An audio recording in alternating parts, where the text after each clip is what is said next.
Ladies and gentlemen, good evening. There is serious tension in Kenya Kwanza, in Kiambu County. And if William Ruto will not be able to find a solution soon, then they should forget about winning the governor of Kiambu and even the presidential votes in Kiambu County. Kiambu County is critical for William Samoei Arap Ruto because of several reasons. Kiambu County has the highest number of registered voters in this country. 1.3 million registered voters. That's huge. So winning Kiambu with a good percentage is critical for Ruto. Number two, Kiambu County is the home county to President Uhuru Kenyatta, which means if William Ruto can defeat Uhuru overwhelmingly in Kiambu, then Kenyans will easily accept the outcome of the next general election.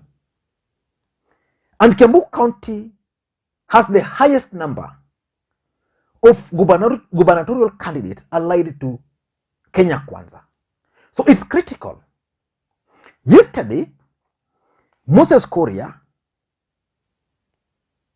Wamatangi, Rigathi Gachagua, and the Kiambu brigades were supposed to campaign together under what they called Mount Kenya Hustler Express. Rigathi Gachagua, who was meant to lead that campaign, missed out. He was missing in action. The truth of the matter is that Rigathi Gachagua decided not to attend that event because of the tension.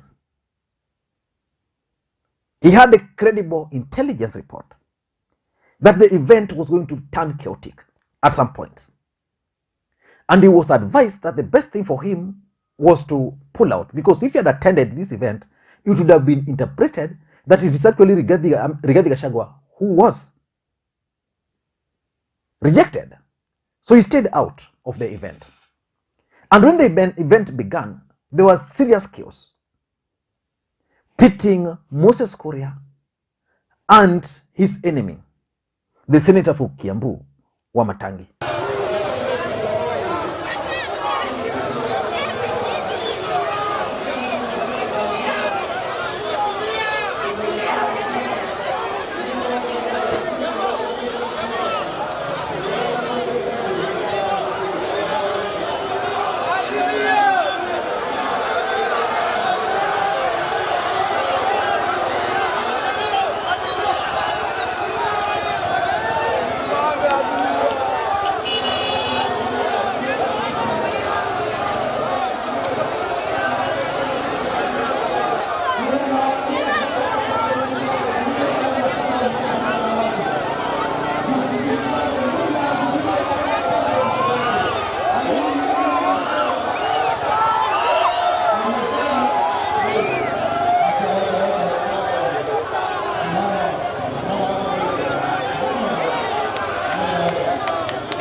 Nimesema kumshangilia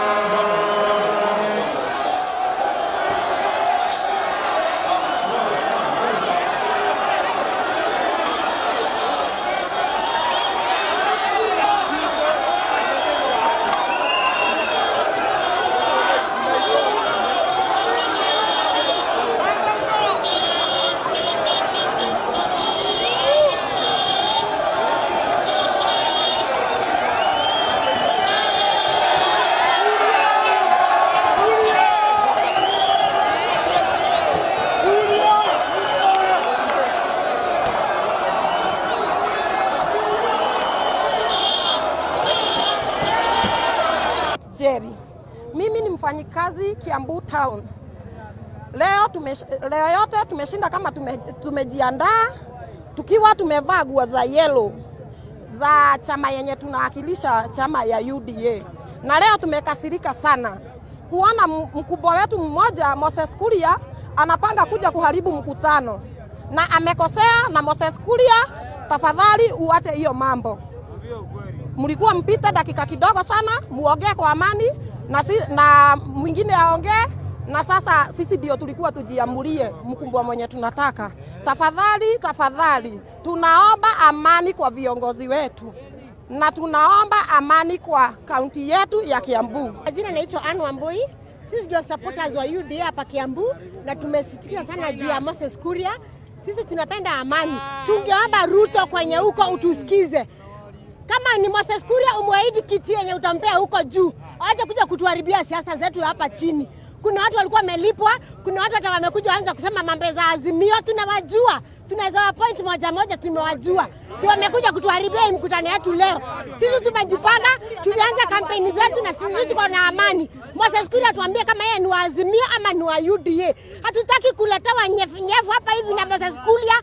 Tunataka mkutano ya UDA, tunataka Wamatangi ndiye gavana wetu. Hatutaki kusikia mambo ya mtu mwingine. Now, the truth of the matter is that President Uhuru Kenyatta is the current president of the Republic of Kenya. He comes from Kiambu. And I don't want to rule out the possibility of his hands in the chaos being witnessed in Kenya Kwanza in Kiambu County. So in this video, I want us to try and look at the factors and issues in Kiambu County. What could be leading to this fallout? But before we do that, in case you are watching this channel for the first time, I want you guys to take a second or two, click that subscribe button. Click that subscribe button so that next time we produce a video like this, YouTube will automatically notify you. What we do on this channel is simple. We analyze politics in a way you can't find any other place. So the best thing you can do, please, just click that subscribe now and you won't regret. And to the subscribers, I want to continue to thank you guys for your continued support, because without that support, this channel cannot be where it is. I want to be a bit brief. But before that, Raila Odinga has just concluded his rally in Kericho.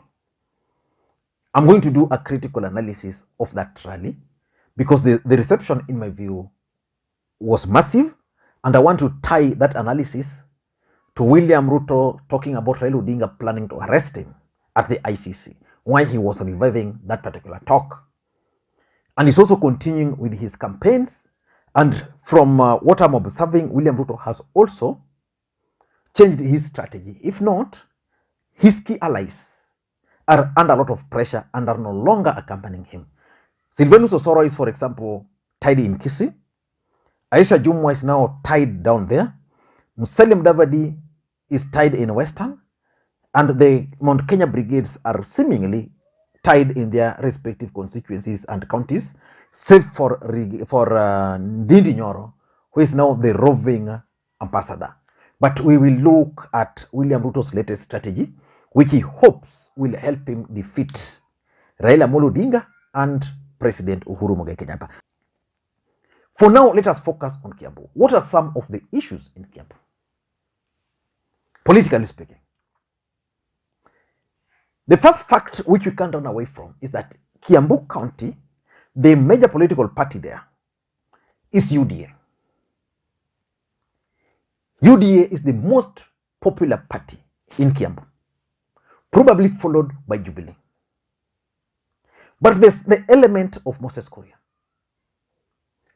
Moses Kuria at some point emerged as the automatic successor to President Uhuru Kenyatta. His parties, the candidates he sponsored for various seats in Kiambu won. There was the guy who won in Juja. Then there was another guy who won in, I think his party won 2 seats. And several other civic seats. When it came to Kiambu by election, William Ruto forcefully won that seat from Moses Kuria. So Moses Kuria had imagined that he was also probably more popular than UDA. So when nominations were conducted, it became very clear that UDA attracted more candidates than Chama cha Kazi, and it also became very clear that UDA is the preferred political party in Kiambu. So that's the first fact, and it's the issue.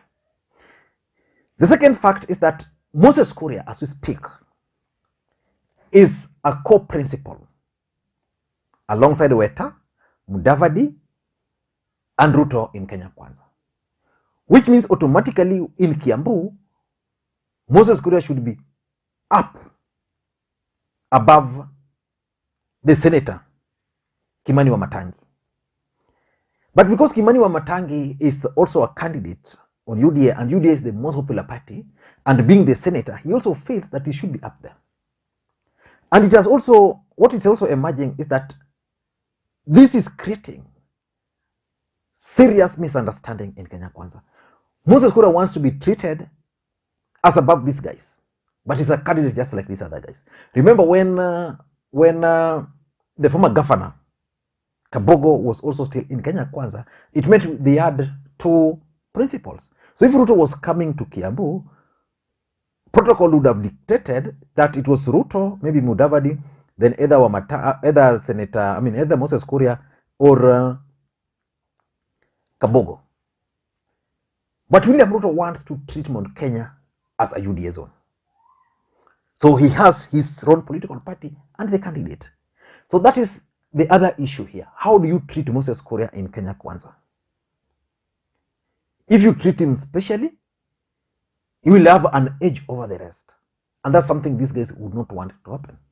So Moses Kuria is out to prove that he's the most popular individual.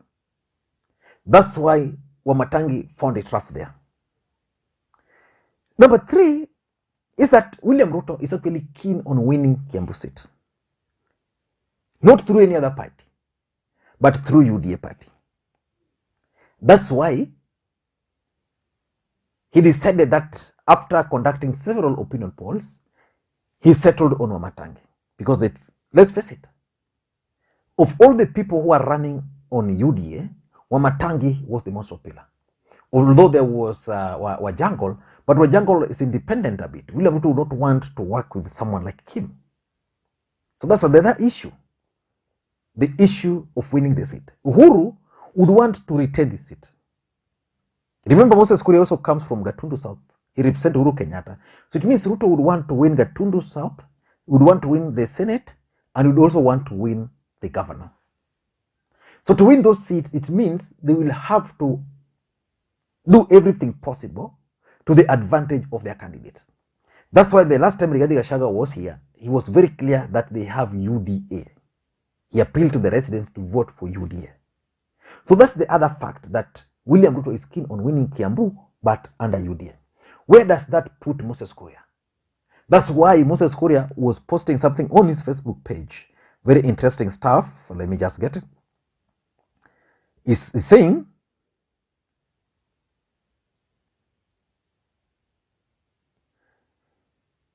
this earth is hard. I have been on a campaign trail with Senator Wamatangi for 11 hours today. Not once did he ask the people to vote for Ruto. So basically, Moses Kuria is trying to appeal now to Ruto emotions than any other. So from tomorrow, probably, Wamatangi will start mentioning the name Ruto. Because let's face it, for those who've been following Senator Wamatangi, he's not been mentioning William Ruto in his campaigns, but he's been mentioning him when he attends those media interviews. That's, you give him credit for that. But Moses Kuria probably wanted Wamatangi to take a lead in campaigning for Ruto. Why is he pushing Wamatangi to campaign for Ruto? Probably Wamatangi has realized that for him to win the seat, he might also need the support of those who support Uhuru Kenyatta. So if those who support Uhuru Kenyatta are comfortable with him than they are with Moses Kuria, then if he starts campaigning for Ruto, then these guys will now then go and vote for a person President Uhuru Kenyatta is supporting. So that's the other issue. Number 4, Nyoro is the incumbent member of parliament. And because of that benefit, and because he's running on Jubilee, if these two gentlemen continue fighting, he's likely to sneak in, because he's also performing fairly well. Which begs the question, who is engineering the fallout in Kenya Kwanza, in Kiambu? who is doing that. Because if this fight persists, the person who is going to benefit the most is generally Nyoro. Is it possible that Uhuru Kenyatta is sponsoring these fights in Kenya Kwanza, in Kiambu, without them knowing? Which takes me to the fifth thing I'm suspecting, that there is President Uhuru Kenyatta's hand in UDA fallout in Kiambu. Why not any other place? Why? Because remember, it began with the former governor for Kiambu, Kabogo, decided to leave. Then Moses Kuria. Then it has now reached a point where Rigathi Gachagua cannot actually go to Kiambu and campaign for Ruto, because that would mean either siding with Wamatangi or Moses Kuria, and doing that would be partisan. So he has opted not to do anything. Lastly, takes me to other things. The last thing I'm suspecting, that there could be Rigathi Gachagua factor in these fights. If you watched the rally yesterday, Wamatangi was actually in the same vehicle with Ndindi Nyoro. That's the honest truth. Ndindi Nyoro was in the same vehicle with Wamatangi yesterday. The other time Rigathi Gachagua was here, Rigathi Gachagua kind of endorsed Wamatangi. Then William Ruto went for that event, which was organized by Moses Kuria. Another kind of endorsement. So there is that confusion, which you can narrow down to Rigathi Gachagua factor. Who is Rigathi Gachagua supporting in Kiambu? Is it Moses Kuria? Is it Wamatangi? Who is he supporting? I don't know. I want to leave that to you guys. Thank you guys, and please may you have a good day. Bye-bye.